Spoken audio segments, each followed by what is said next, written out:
Hello and welcome back to Shiny Tree Trash. And what we've got today is we're going to do the grand reveal of the tie-dye t-shirts, so stick around. So today we are going to do the grand reveal of the tie-dye t-shirts that we have previously tied and previously dyed in past videos. And if you haven't seen those videos, please go to the links below and check those out.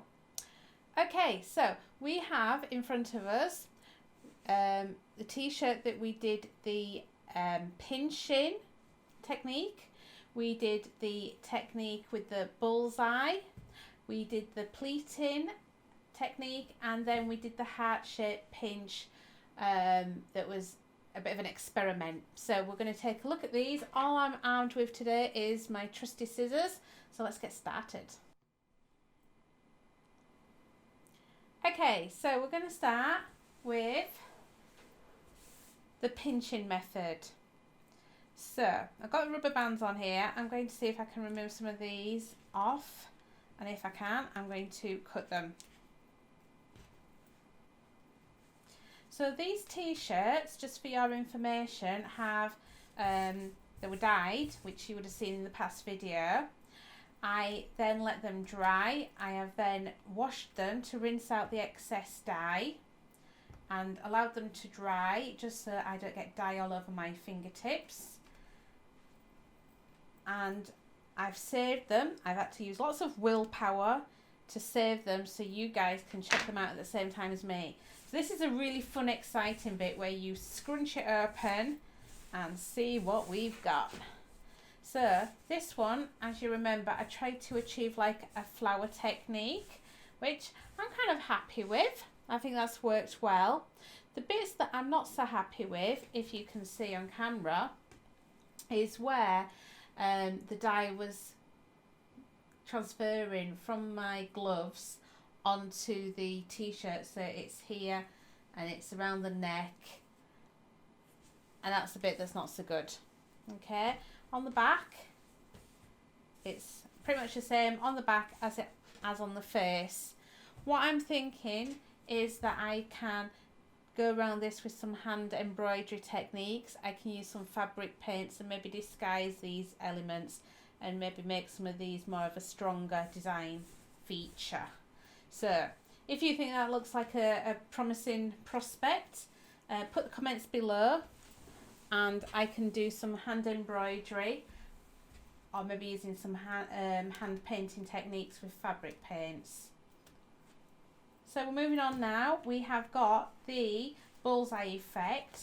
So this was the same method as the t-shirt I was wearing in the previous two videos. So where the rubber bands have been should have created like a resist effect.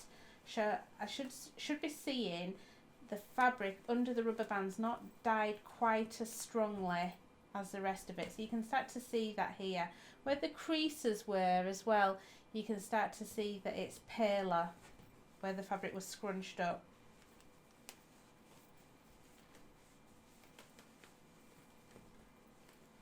So I was going for a rainbow effect with this t-shirt.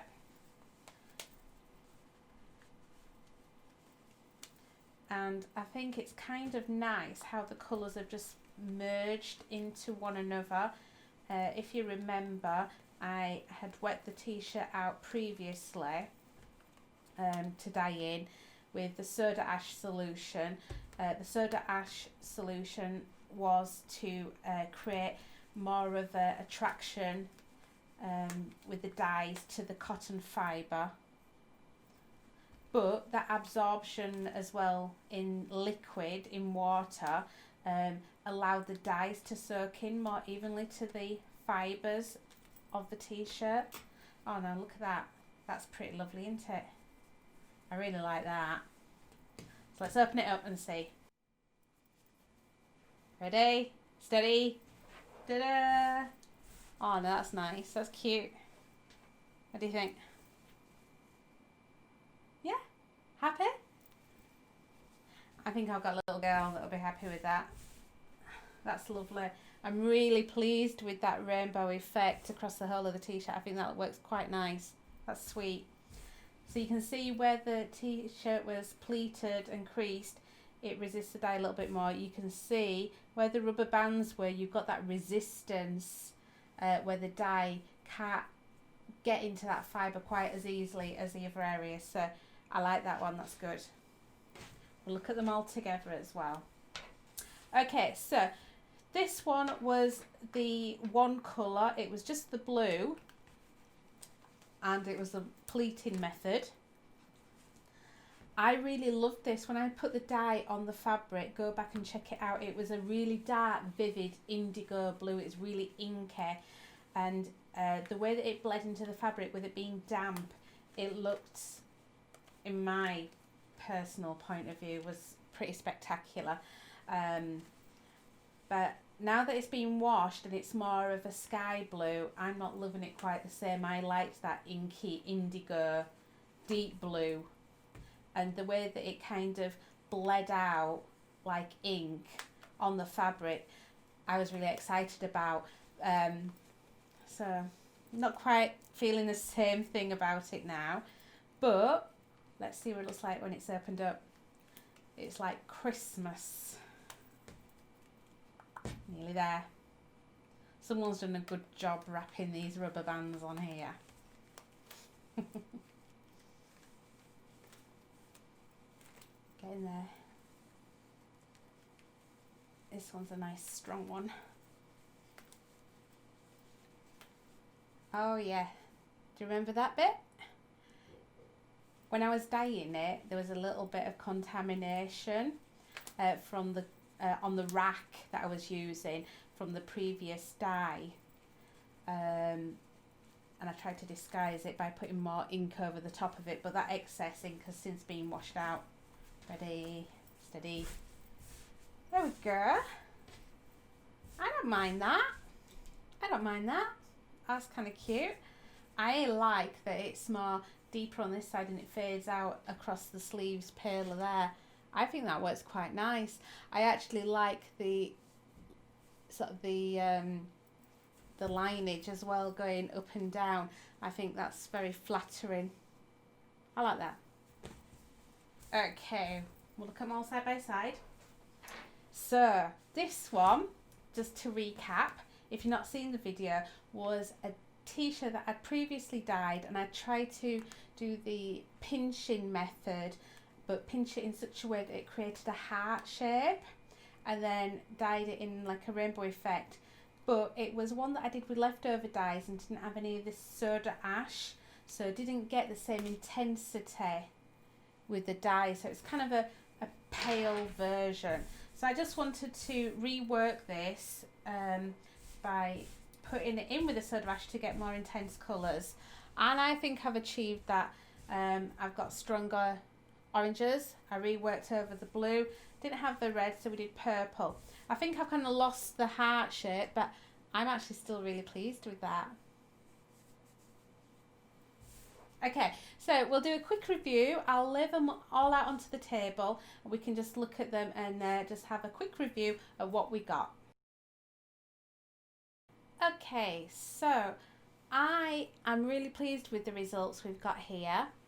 I like the design concept of this one, the pinching, and the idea of using that into a flower. So I'm trying to control the technique to get an actual finished result.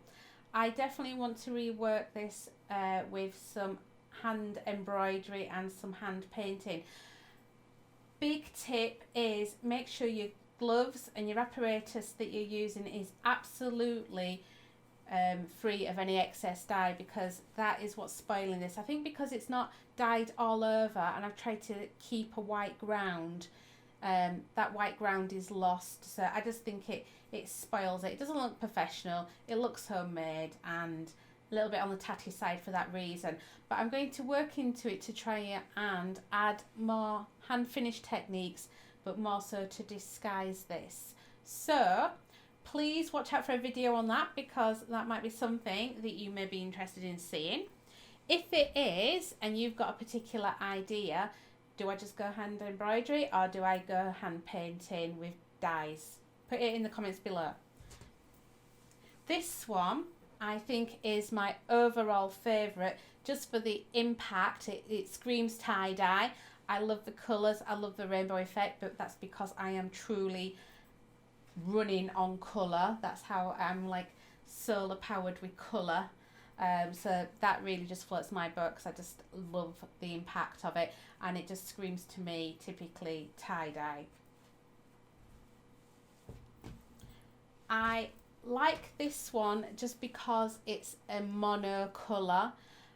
I was a little bit disappointed once it had been rinsed because, as I've already said, I didn't have that intense inky indigo colour. So